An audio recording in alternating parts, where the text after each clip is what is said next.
Eu lembro que a primeira vez na minha vida que eu senti necessidade de ganhar dinheiro, antes desse momento eu nunca pensei em ganhar dinheiro. Eu era de uma família de classe média baixa, morava na periferia do Rio de Janeiro, no bairro Jabur. Dentro desse cenário, apesar de ser uma pessoa de classe média baixa, eu fui um adolescente que tinha mãe, tinha pai, tinha apoio familiar, não tinha grandes aspirações. Então não precisava de dinheiro. A primeira vez que eu lembro, que eu pensei, cara, eu preciso de dinheiro, foi quando eu me apaixonei por uma mulher. Eu não ia ficar pedindo dinheiro do meu pai, tinha recém sido expulso da escola, não é? Então eu tava meio sem moral em casa, você imagina? Eu pedi dinheiro pro meu pai para namorar, classe média abaixo. Então ali foi a primeira vez que eu pensei, cara, eu preciso ganhar dinheiro. Preciso ganhar dinheiro, eu tinha 18, ela tinha 15, não dava BO nessa época. E aí o que acontece? Eu cheguei à seguinte conclusão, cara, preciso ganhar dinheiro. Aí comecei a vender relógio, pedi um relógio, vendi. Aí peguei o dinheiro, comprei outro relógio, aí comecei a vender relógio. Assim, formalmente para os meus amigos, para os vizinhos, para amigos da escola. E aí comecei a ter dinheiro. Não um dinheirão, né? Mas comecei a ter alguma grana. Quanto por cento você conseguia ganhar na venda de um relógio nesse momento? Acho que eu ganhava 100% de 100%? margem. Okay. Comprava por um preço, vendia pelo dobro. Pelo 100%. Okay.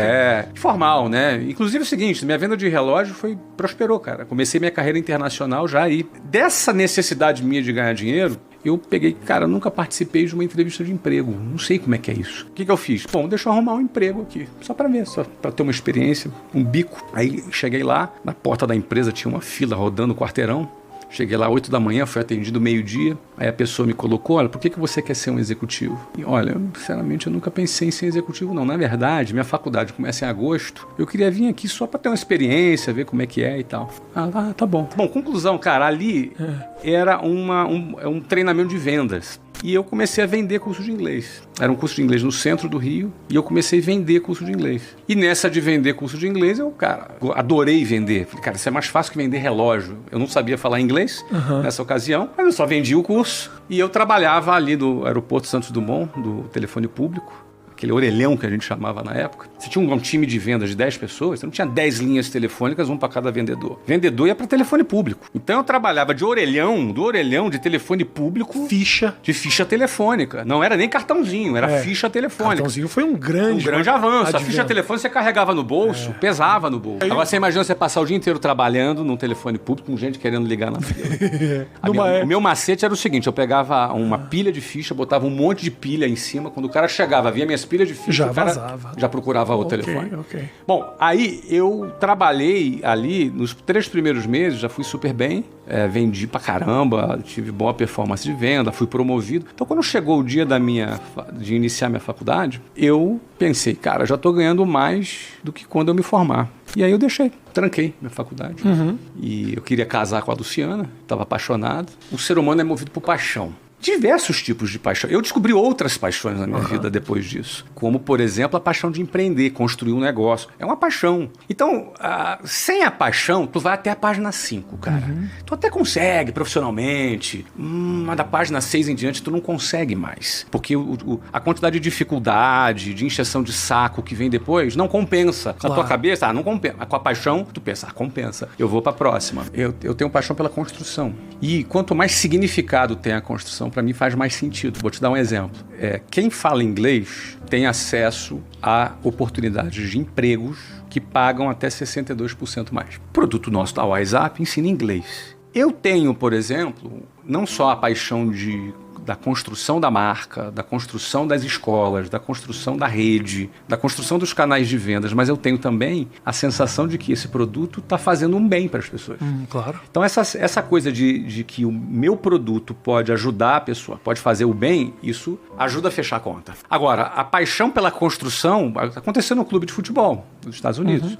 A ideia de pegar um país em que praticamente o futebol estava inexplorado e a gente construir um estádio e a gente fazer uma história no futebol era uma coisa que também me motivava. Do contrário, tu não consegue, porque tem encheção de saco, tem traição, você tem puxada de tapete, você tem de tudo. O que acontece? Quando tu monta a tua própria empresa, tu tá menos suscetível a uma puxada de tapete. Menos, a não ser que seja por um sócio. Então tive alguns episódios desagradáveis com sócios minoritários e que a gente foi lá e resolveu. Então, essas puxadas de tapete acontecem na vida. Você se imaginava um cara rico? Isso foi uma busca pra você? No primeiro momento, não. Teve um momento que eu percebi assim, cara, daqui a um ano eu tô rico. Aconteceu esse momento. Mas antes, o que eu queria era a minha independência financeira para poder me casar com a Luciana.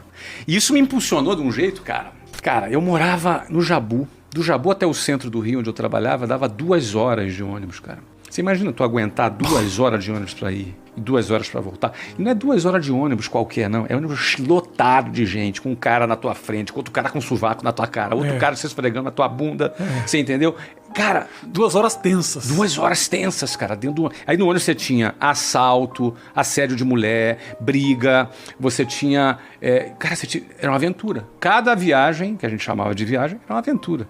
Cada viagem. Aí chamava de viagem. Por 2 horas, entendeu? E quando não era de ônibus, era de trem. Aí eu tinha que atravessar a favela Cavalo de Aço, andando, até a estação de trem de Senador Camará, para pegar o trem que vinha de Santa Cruz, lotado, até a Central do Brasil. Então, assim, a exclusão geográfica que eu chamo, né? É o cara que mora a 2 horas do trabalho. Então, por exemplo, eu chegava lá 8 horas da manhã para minha primeira reunião, eu tinha um amigo chamado Antônio, que morava no Leblon. Ele acordava às 7 horas da manhã, tomava café da manhã, suquinho de laranja, bonitinho, sentado na casa dele. Quando dava 8 horas da manhã, ele estava perfumadinho, chegava e sentava, olhava para mim e falava, bom dia, Flávio. A gente participava da mesma reunião. Eu tinha chegado em casa meia-noite, tá? Acordava às 5 horas da manhã, escuro ainda, saía meio que tonto, engolia ali qualquer coisa rápida, porque 5h45 eu saía da minha casa, ainda escuro no inverno, no Rio de Janeiro. Caminhava até o ponto do ônibus para pegar um ônibus às 6 horas da manhã. Entrava no ônibus lotado, você chegava todo amassado, suado. Imagina no Rio de Janeiro, calor já de manhã, 30 graus às 6 horas da manhã, 35 graus às 7h40 da manhã. Você já ali suado, com um malandro suado do teu lado, e aí você olhando pro relógio, indo correndo para chegar lá, sentava 8 horas da manhã, já todo amassado, aí virava pro lado, bom dia, Antônio. Então, o que acontece? Tava lá o Antônio e o Flávio.